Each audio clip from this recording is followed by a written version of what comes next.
AI is everywhere. ChatGPT and other generative tools have been around for a while, but if your feed looks like mine, you're scrolling past AI headlines and maybe even AI-generated content every day. I'm your host, Grant McDonald, and on the Banking on AI podcast today, we chat with someone who spends a lot of time thinking about what that means for journalism. Natalie Turvey is the executive director of the Canadian Journalism Foundation, which champions excellence in Canadian journalism through fellowships, talks, and awards, and works to strengthen the understanding between the media and the organizations it covers. TD proudly supports CJF as a platinum sponsor. Recently, CJF launched the Hinton Award for Excellence in AI Safety Reporting, recognizing evidence-based journalism that explores AI risks and solutions for responsible innovation. At TD, we share that commitment. Our human-centered, trustworthy AI approach guides every AI project at the bank. Today, Natalie joins us to talk about journalism's role in shaping responsible AI and how this fast-moving technology is transforming her industry.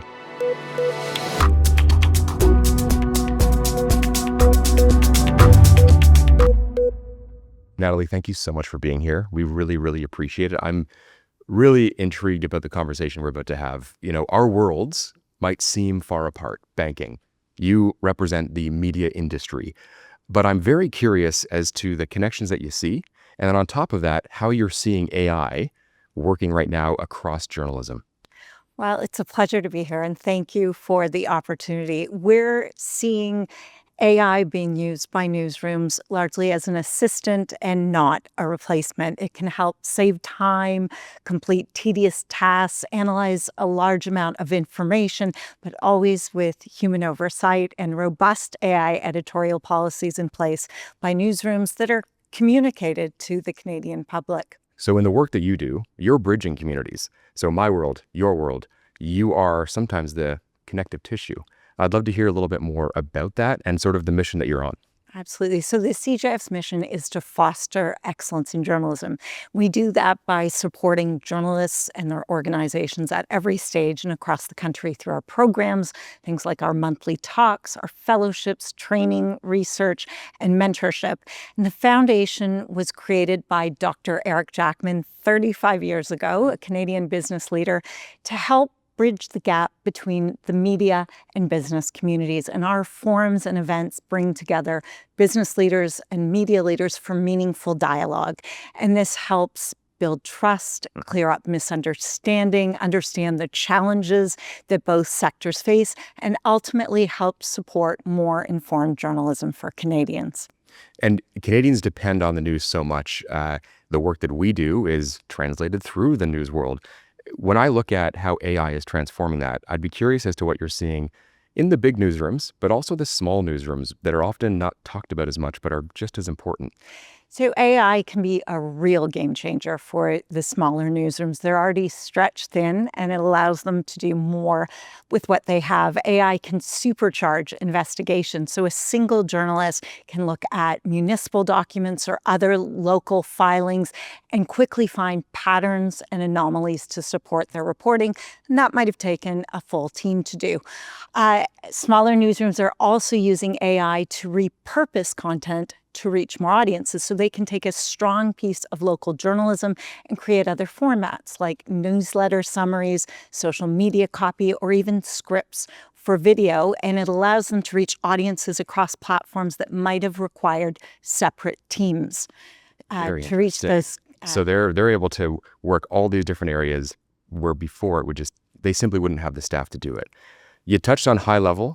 I'd love to know if you have examples of what you've seen as well, just in terms of the transformation of AI and how it's helping, I guess, journalism as a whole, not necessarily just the small newsrooms. So AI is being used by newsrooms as an assistant and not as a replacement. It helps save time, it speeds up workflows, it can complete tedious tasks and process vast amount of information, but always with robust AI editorial policies in place and human oversight to ensure that information is trustworthy and accurate for Canadians. So a few examples we're seeing to speed up workflows are tools like Otter and Trent that can take a long-form interview and transcribe that in a matter of minutes. This work would have taken hours for a single journalist.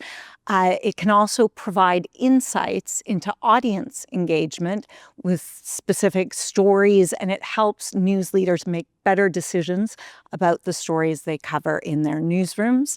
And it can process vast amounts of data like court filings, public spending, and that would have required a full data team before these tools were accessible to newsrooms. So the theme is AI as assistant, not author, in producing quality journalism. And, I remember a number of years ago when some tools were being introduced, there was a little bit of hesitancy towards it.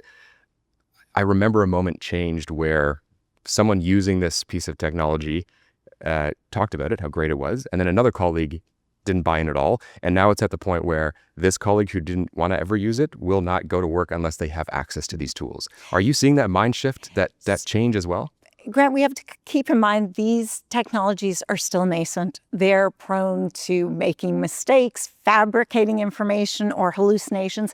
And the journalists I talk to don't yet trust the outputs without the proper verification.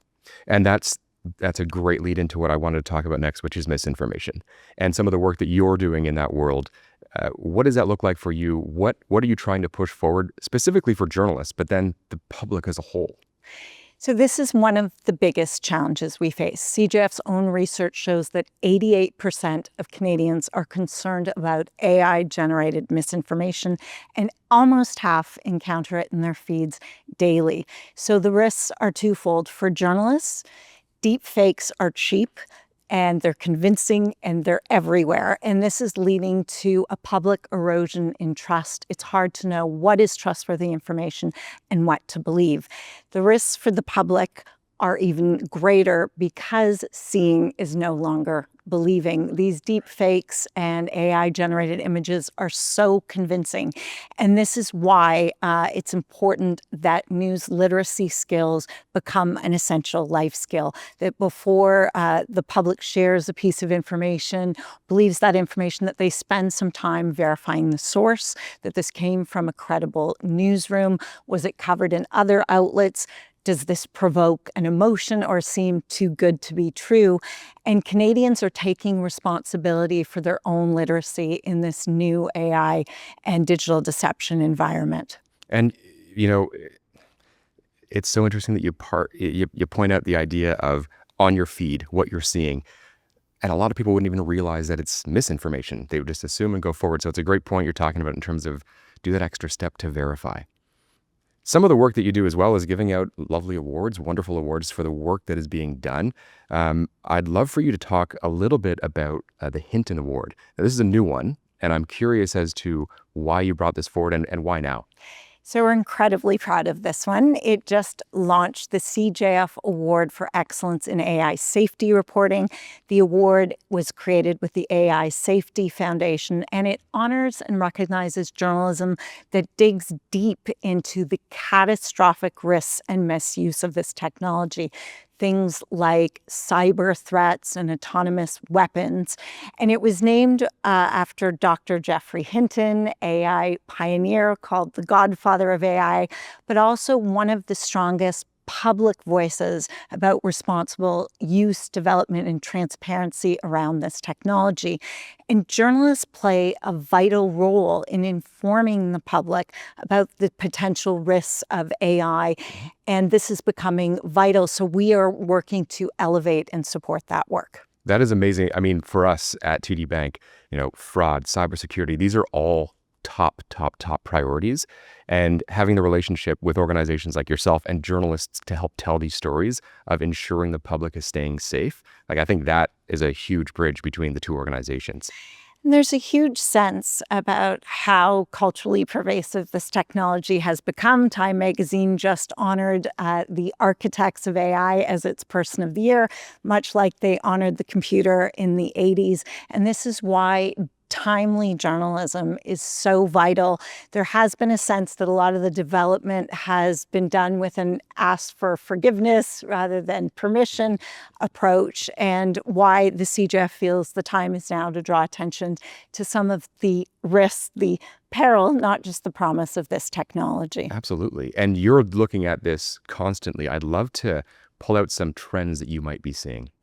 So there are a few big ones. One is search generative experiences, and these are the new AI summaries or full answers that you're getting in your search queries. So instead of driving the audience to news websites, you're getting that full answer. And while it's convenient for the searcher, the audience, it's taking away traffic from news organizations. And this could have an effect on financial sustainability. So to survive search generative experiences, it's vital that newsrooms bring exclusive quality journalism to their audience to drive subscriptions, and they optimize their content in this new world of AI summaries. Another big trend that I'm sure everyone's following are AI and copyright battles. Yes. Many of the AI, the LLM models have been trained by scraping the web without proper compensation for news organizations or the creators of of that content. And how that gets resolved, whether it's through licensing agreements or other payments, could have financial implications for newsrooms. And that's it. It's original content. It's journalism. It's, boots on the ground, finding the story versus scraping the web. I'd be curious to know if there's a couple stories that kind of stand out to you where you're saying, that's really good reporting on AI. So a few examples. I always find the profiles with the AI insiders like Jeffrey Hinton and Yoshua Bengio resonate with the public when the creators of this technology are raising alarm bells about its risks. People pay attention, and it cuts through the hype of the valuation of these big companies and brings home to the public the ethical stakes. So those are important. A story that resonated with our journalism community was a recent one that appeared in The Local by Nicholas Yoon Brown called A Possible Scammer in Journalists' AI Era.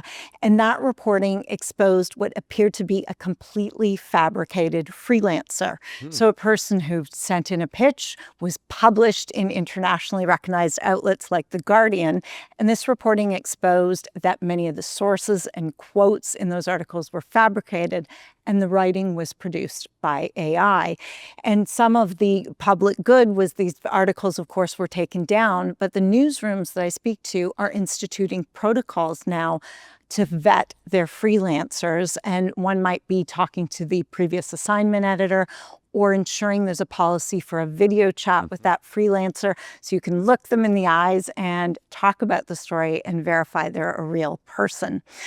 On the positive side of AI, I came across a human interest story in the New York Times saying doctors told him he was going to die. AI saved his life. And it was a patient who had a rare blood disorder.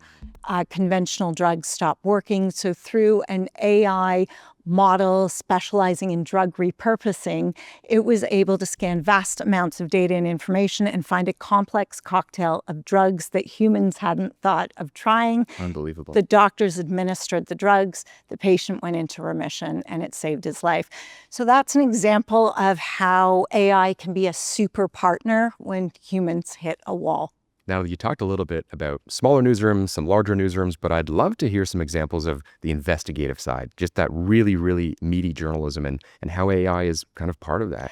There's some exciting work being done in investigative journalism assisted by AI. Canada's National Observer built an AI-powered tool called Civic Searchlight. It allowed them to comb through more than 550 municipal meetings.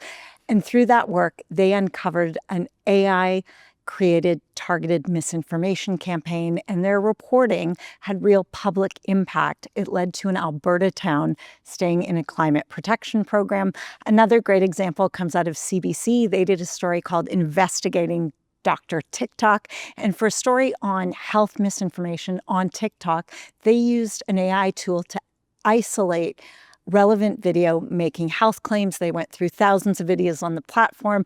Then their journalists were able to find patterns and contextualize the results for Canadian audiences so they could protect themselves against health misinformation. And that work being done, it could have been done, but it would maybe take years.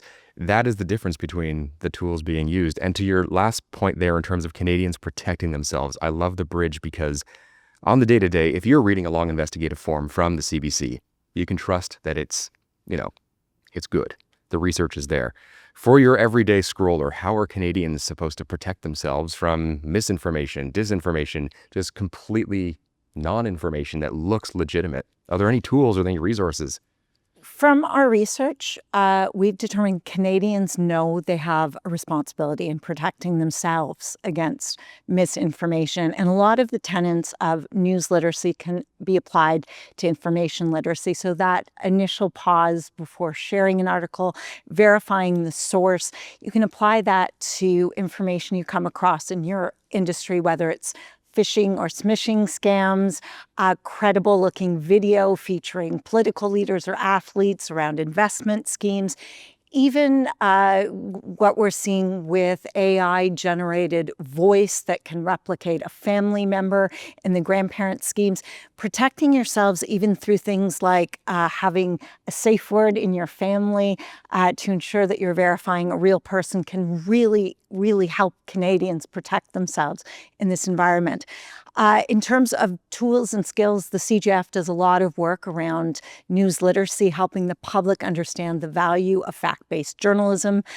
Craig Silverman, a big misinformation thinker, has developed a platform called Indicator.